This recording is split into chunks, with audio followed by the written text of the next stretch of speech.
నాకు నిలబడటానికి మీరు చోటివ్వండి, ఈ భూగోళాన్ని పైకి లేవనెత్తేస్తాను అన్నాడు సిసిలీ దేశానికి చెందిన ప్రాచీన శాస్త్రవేత్త ఆర్కిమెడిస్. ఇతను తులాదండాన్ని కనుగొనలేదు, కానీ దాని సామర్థ్యాన్ని బాగా గ్రహించి వాడుకలో పెట్టాడు. అందుకే ఈ భూగోళాన్ని పైకి లేవనెత్తేస్తాను అని అంత దృఢంగా చెప్పగలిగాడు.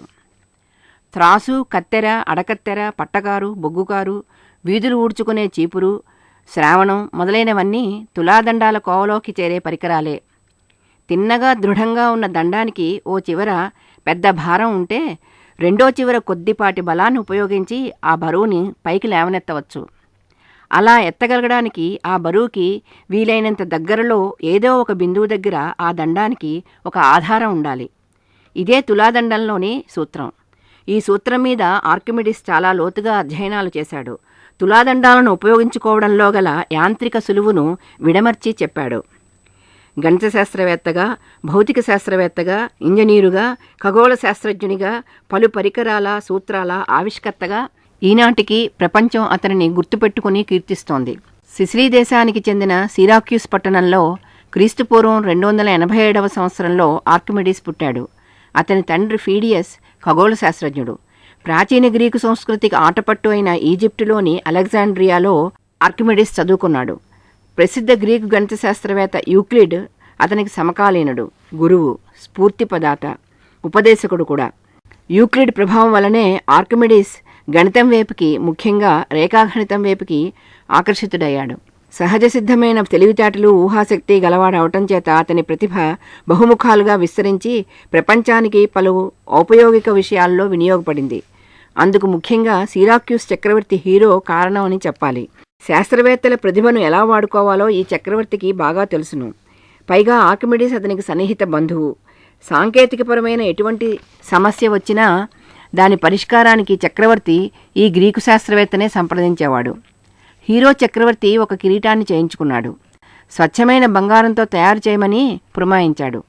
కానీ కంసాలి అందులో కల్తీ చేశాడేమోనన్న అనుమానం వచ్చింది. నిర్ధారణ కోసం ఆర్కిమెడిస్ని పిలిచి కిరీటంలోని బంగారం శుద్ధతను కనుగొనమన్నాడు. కిరీటం ఆకులతో చక్రంలా గుండ్రంగా తయారు చేసే సర్వసామాన్యమైన టోపీ ఆకారంలోనే ఉంది. క్రమబద్ధమైన ఆకారంలో ఉంటే తప్ప వస్తువు సాంద్రతను కొలవడం సాధ్యం కాదు. ఒక నిర్దిష్ట ఘనపరిమాణం గల వస్తువులోనున్న పదార్థపు ద్రవ్యరాశి దాని సాంద్రత అవుతుంది. కిరీటాన్ని కరిగించి దానికి ఒక క్రమబద్ధమైన ఘనపుటాకారంలో మళ్లీ పోత పోయడానికి వీలులేదు. కిరీటం చెక్కు చెదరడానికి వీలులేదు కదా. మరి ఎలా? దాని సాంద్రతను కనుగొనడం ఎలా? ఆర్కిమెడిస్ ఆలోచనలో పడ్డాడు. ఆలోచిస్తూ స్నానం చేయడానికి నీళ్ల తొట్టెలోకి దిగాడు. అతను దిగగానే తొట్టెలోంచి కొంత నీరు పైకి పొర్లిపోయింది. ఇది రోజు చూస్తూ అతనికి అనుభవంలోనున్న సామాన్యమైన విషయమే.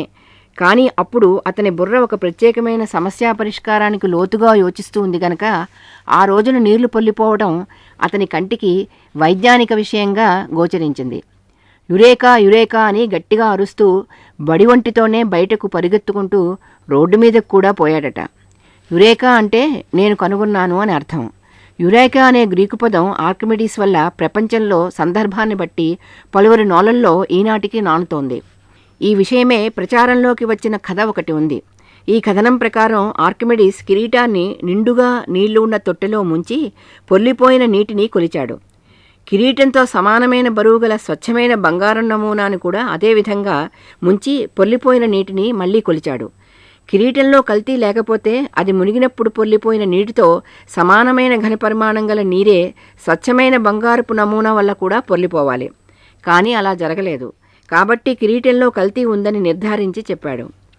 నిజానికి ఆర్కిమెడిస్ రచనల్లో ఈ విధంగా ఈ కథ లేదు.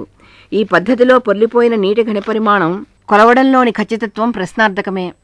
జలస్థైతిక శాస్త్రంలో అంటే హైడ్రోస్టాటిక్స్లో ఆర్కిమెడిస్ కనుగొన్న సూత్రం ఒకటి ఉంది. దానిని ఆర్కిమెడిస్ సూత్రంగా మనం చెప్పుకుంటూ ఉంటాం. ఈ సూత్రాన్ని అతను ఆన్ ఫ్లోటింగ్ బాడీస్, తేలుతున్న వస్తువులపై అనే తన రచనలో వర్ణించాడు. కిరీటపు స్వచ్ఛత నిర్ధారణకి ఈ సూత్రాన్నే వాడుకుని ఉంటాడన్న దానికి ఎక్కువగా ఆధారాలున్నాయి. ఒక వస్తువుని ప్రవాహకంలో ముంచి ఉంచినప్పుడు అది స్థానభ్రంశం చేసిన ప్రవాహకపు భారానికి సమానమైన ఉత్ప్లవన బలానికి లోనవుతుంది.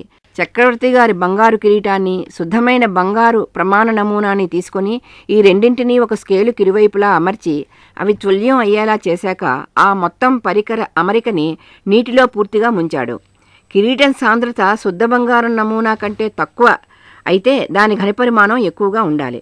అప్పుడు ఎక్కువ మొత్తంలో నీటిని స్థానభ్రంశం చెందిస్తుంది. ఫలితంగా ఎక్కువ ఉత్ప్లవన బలానికి లోనవుతుంది. ఆ ప్రకారం స్కేలు వంగుతుంది. ఈ విధంగా పరీక్షించి చూడడంలో ఖచ్చితత్వం ఎక్కువ. ఆర్కిమిడీస్ ఈ విధాన్నే అనుసరించి ఉంటాడు.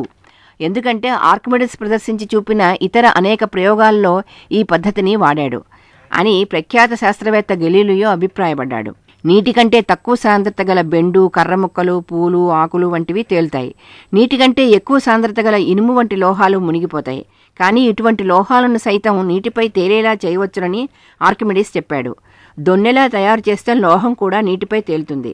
వస్తువులు ద్రవాలపై తేలేలా చేయడానికి కావలసిన పరిస్థితులను ఆర్కిమిడీస్ ప్లవన సూత్రాలుగా సూత్రీకరించి వివరించాడు.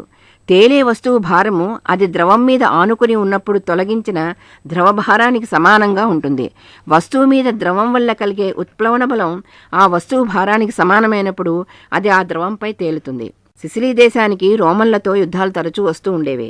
రోమన్ యుద్ధ నౌకల నుండి తన దేశాన్ని కాపాడటానికి ఆర్కిమిడీస్ ఒక పంజాను రూపొందించాడు. దీనిని ది క్లా ఆఫ్ ఆర్కిమిడీస్ అని, ది షిప్ షేకర్ అని అంటారు. క్రేన్ లాంటి ఒక చేయికి వస్తువును గట్టిగా పట్టుకునే కొక్కెమ వేలాడుతూ ఉంటుంది. ఈ పరికరాన్ని శత్రునౌక మీదకు దింపితే అది నౌకను కొక్కానికి తగిలించి దానిని అమాంతం పైకి లేవనెత్తేస్తుంది. ఆ తర్వాత దానిని పూర్తిగా సముద్రజాలంలో ముంచివేస్తుంది కూడా. ఈ పరికరం యొక్క సాధ్యాసాధ్యాలను ఆధునిక పరిశోధకులు పరీక్షించి చూశారు. 2005 సంవత్సరంలో super weapons of the ancient world అనే డాక్యుమెంటరీ టెలిఫిల్మ్ను చిత్రీకరిస్తూ ఆర్కిమిడీస్ పంజా వంటి పరికరంతో ఓడను పైకి ఎత్తడం సాధ్యమేనని నిరూపించారు. శత్రునౌకలోని సేన రాజ్యంలోకి ప్రవేశించకుండా సముద్రంలోనే వారిని హతమార్చేందుకు ఆర్కిమిడీస్ సముద్రంలో ఉండగానే నౌకను కాల్చివేసే ప్రక్రియను కనుగొన్నాడు. దీనిని ఆర్కిమిడీస్ వెపన్ అని, బర్నింగ్ గ్లాసెస్ అని, ఆర్కిమిడీస్ హీట్ రే అని అంటారు. ఈ ప్రక్రియలో సూర్యకాంతి శత్రునౌకల మీద కేంద్రీకృతం అయ్యేలా చేసి ఆ వేడిమికి అవి అంటుకుని మండిపోయేలా చేస్తారు. ఈ కథలో ఎంత నిజం ఉంది అన్న విషయంపై రెనైజాన్స్ రోజుల నుండి చర్చ జరుగుతోంది. ఆర్కిమిడీస్ కాలంలో అందుబాటులో ఉన్న వస్తువులతో ఈ ప్రభావాన్ని తీసుకురావడంలో గల సాధ్యాసాధ్యాలను ఆధునిక శాస్త్రవేత్తలు పరీక్షించి చూశారు. ఆర్కిమిడీస్ బహుశా మెరుగుపెట్టిన కంచు, రాగి షీల్డులను అందుకు ఉపయోగించి ఉండి ఉంటాడని ఊహించారు. ప్రస్తుతపు రోజులలో సోలార్ ఫర్నెసెస్లో ఉపయోగించే పరావలయ పరావర్తకాల సూత్రాన్నే అతను వాడుకున్నాడని భావించారు. 1973లో 5 అడుగుల ఎత్తు, 3 అడుగుల వెడల్పు గల రాగి పూసిన 70 దర్పణాలను వాడుతూ సూర్యకాంతి 50 మీటర్ల దూరంలోనున్న రోమన్ యుద్ధ నౌక లాంటి ఒక డమ్మీ నౌక మీదకు కేంద్రీకృతం చేశారు. కొన్ని సెకనులలో అది అంటుకుని మండిపోయింది. మెసచెస్టర్స్ ఇన్స్టిట్యూట్ ఆఫ్ టెక్నాలజీకి చెందిన కొంతమంది విద్యార్థులు 2005 సంవత్సరం అక్టోబర్ మాసంలో మరో ప్రయోగం చేశారు. వారు 30 మీటర్ల దూరంలోనున్న ఒక డమ్మీ నౌక మీదకు 30 చదరపు మీటర్ల సైజులోనున్న 127 దర్పణాలతో సూర్యకాంతిని కేంద్రీకృతం చేశారు. అప్పుడు ఆకాశంలో మబ్బులు ఉన్నాయి. మబ్బులు విడేదాకా నౌక స్థిరంగా ఉంది. ఆ తర్వాత అంటే ఓ 10 నిమిషాలకి ఒక దగ్గర అంటుకోవడం మొదలై కొద్దిగా మాడింది. MITకి చెందిన విద్యార్థులే మిత్ బస్టర్స్ అనే టెలివిజన్ షో కోసం చేపలు పట్టే పడవను లక్ష్యంగా చేసుకుని తిరిగి ఈ ప్రయోగాన్ని నిర్వహించి చూశారు. పడవలో ఒక భాగం మారడం మొదలై కొన్ని మంటలు ఎగిశాయి. అంతే. శాన్ ఫ్రాన్సిస్కోలో చేసిన ఈ ప్రయోగాన్ని విఫలమైన ప్రయోగంగా చెబుతారు. కర్ర అంటుకోవడానికి కావలసిన ఉష్ణోగ్రతను ఫ్లాష్ పాయింట్ అంటారు. ఇది దాదాపుగా 300 డిగ్రీల సెంటీగ్రేడ్ ఉంటుంది. సిరాక్యూస్ నగరం తూర్పు ముఖంగా ఉంది. అందువల్ల సూర్యోదయం అయ్యాక కాస్త పొద్దెక్కాక శత్రునౌకలను కాల్చివేయాలని ఆర్కిమిడీస్ సూచించి ఉండాలి. నూతి మీద గిలకగానో, నాటకరంగం మీద తెరలను లాగడానికో లేదా జెండా ఎగరవేయడానికి ఎత్తుగా జెండా కర్ర మీద బిగించి ఉంచే కప్పీని ఆర్కిమిడీస్ వాడుకోవడం ఎలాగో చెప్పాడు. కొన్ని కప్పీలను కలిపి చట్రాలుగా చేసి వాడుకోవచ్చునని ప్రదర్శించి చూపాడు. బరువైన వస్తువులను ఓడలపైకి ఎక్కించడం లేదా ఓడల నుండి దింపుకోవడం కప్పీల సహాయంతో సులువుగా చేయవచ్చునని చెప్పాడు. అతను కల్పించిన ఈ విధానాన్ని block and tackle pulley systems అంటారు. ఆధునికంగా మనం వాడుకునే క్రేన్లు ఇటువంటివే. ఆర్కిమిడీస్ ఓడోమీటర్ అనే పరికరాన్ని కూడా రూపొందించాడు. దీనిని ప్రయాణిస్తున్న బండి చక్రానికి కట్టి ఉంచితే బండి ప్రయాణించిన ప్రతి మైలు దూరానికి అది ఒక బంతిని పాత్రలోకి జారవిడుస్తుంది. ఈ విధంగా ప్రయాణించిన దూరాన్ని వారు తెలుసుకునేవారు. ఆర్కిమిడీస్ ఇటువంటివే దాదాపు 40కి పైగా సాధనాలను తయారు చేశాడు. ఇవన్నీ కూడా సిరాక్యూస్ నగరవాసుల అవసరాలను తీర్చగలిగేవే. ఆర్కిమిడీస్ని చిన్న ప్లానిటోరియం రూపకర్తగా చెప్పుకోవాలి. అంతేకాదు గణితంలోనూ అతను కనుగొన్న చాలా ముఖ్యమైన అంశాలు ఉన్నాయి.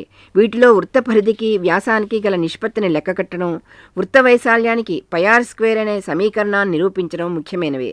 పరావలయ విస్తీర్ణాన్ని లెక్కకట్టే పద్ధతి కూడా ప్రవేశపెట్టాడు. ఇది సమాకలన గణితం అంటే ఇంటిగ్రల్ క్యాలిక్యులస్ శాఖలోకి వస్తుంది.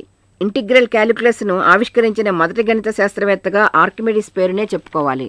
పెద్ద పెద్ద సంఖ్యలను క్రమాలుగా వ్యక్తపరిచే పద్ధతిని కూడా ప్రవేశపెట్టింది ఆర్కిమిడీసే.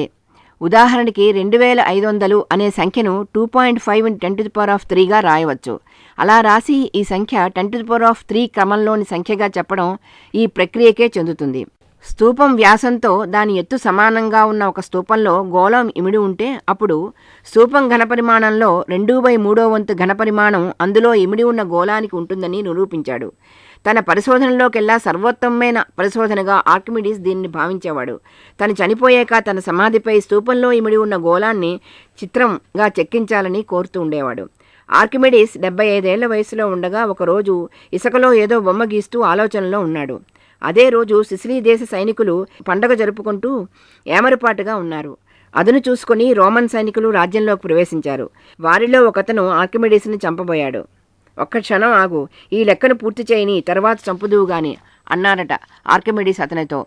అయినా వినకుండా బొమ్మ గీస్తూ ఉండగానే ఆర్కిమిడీస్ని ఆ సైనికుడు కత్తితో నరికి చంపేశాడట. ఆర్కిమిడీస్ చిత్రాన్ని, స్తూపంలో ఇమిడిన గోళం చిత్రాన్ని చెక్కి తయారు చేస్తున్న ఫీల్డ్ మెడల్ శాస్త్రవేత్తలకు ఈనాడు వారు చేసిన కృషికి ప్రదానం చేస్తూ ఉంటారు.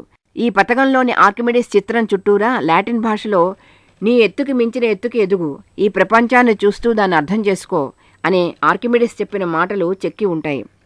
29.7 డిగ్రీలు ఉత్తరానికి 4 డిగ్రీలు పడమరికి చందమామ మీద ఉన్న ఒక క్రాటర్కి ఆర్కిమిడీస్ క్రాటర్ అని పేరు పెట్టారు.